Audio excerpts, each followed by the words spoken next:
Welcome again to Joe Stunner Boxing. You know, I'm rapidly losing patience with CONOR Benn's career. And I find it bizarre the way it's being handled, because if you go back to before the PED thing, to me, I never liked the idea of him fighting Eubank Jr. To me, that was a gimmick fight. It's normally the sort of thing that fighters do to cash in at the end of their careers. Two names, put them together, etc. A welterweight against a middleweight. I never, ever liked that fight. I was never interested in it. So when it didn't come to fruition, okay, fair enough. Also, the fact Eubank was being dragged down to 157 when the fight was first proposed, I thought that's ridiculous for a guy who spent a couple of years at super middleweight. But it didn't happen anyway. But since then, pushing aside the inactivity for Ben, he's come back. He's had two fights. He seems to still consider himself to be a welterweight, which is fine, no problem.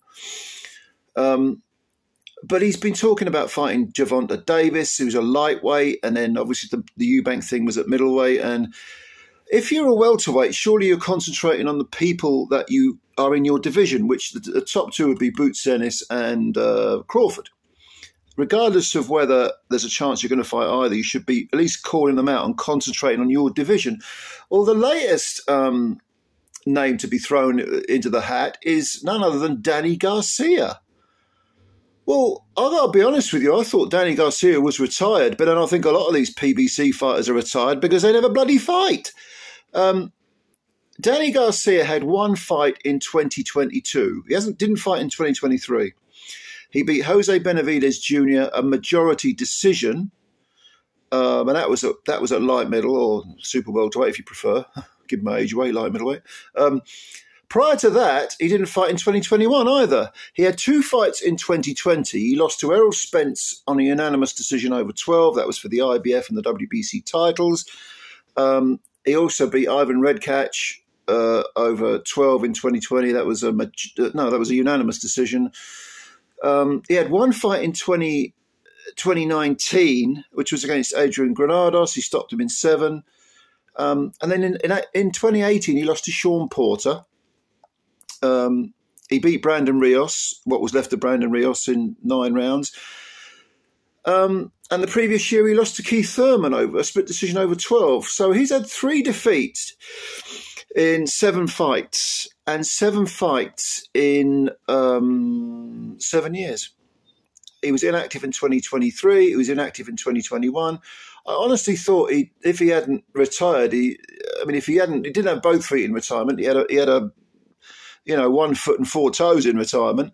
But no, now suddenly he's saying, "Oh, I'll fight Ben. Yeah, it'll be great. Garcia versus Ben." And really, do we want to see this at 154? And I'm not slagging off Garcia. I mean, he's 37 wins with three defeats, all on points. He's got, I think, 21 KOs.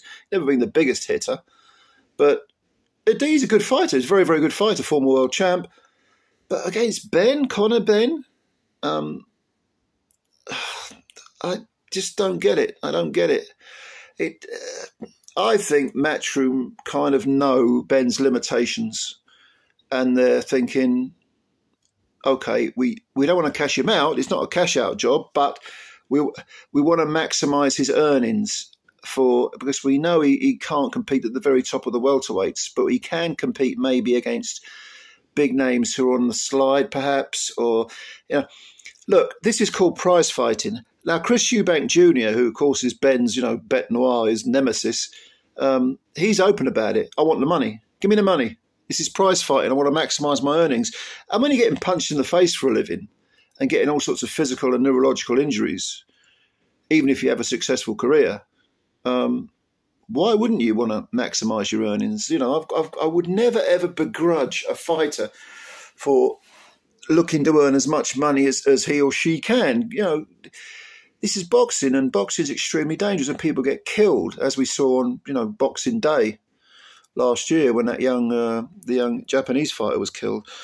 So I don't mind someone saying, "Oh, yeah, I want the money." Derek Chisora is another one. Give me the money. I don't care about world titles. Give me the money. And my God, he earned millions and millions. He never held a world title. He fought for it twice and lost. but he made millions, pay-per-views and all sorts of stuff. And he's honest about it. Now, if Ben wants to do that, and if Matchroom want to take Ben down that pathway, I haven't got a problem with that.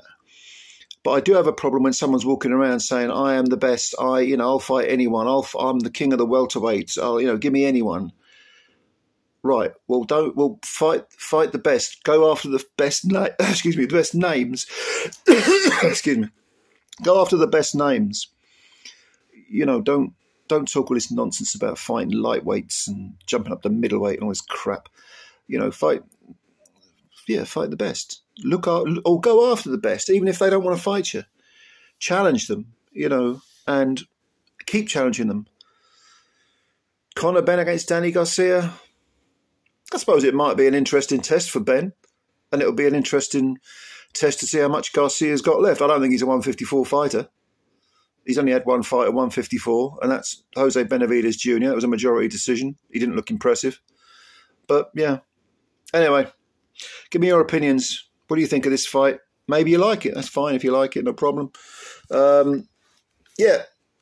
Comments below. Subscribe to the channel if you're new. They know that like button thing. Give it a little poke as well. Apparently they count them. Yeah, I'm looking forward to reading your comments. Take care of yourselves. Bye for now.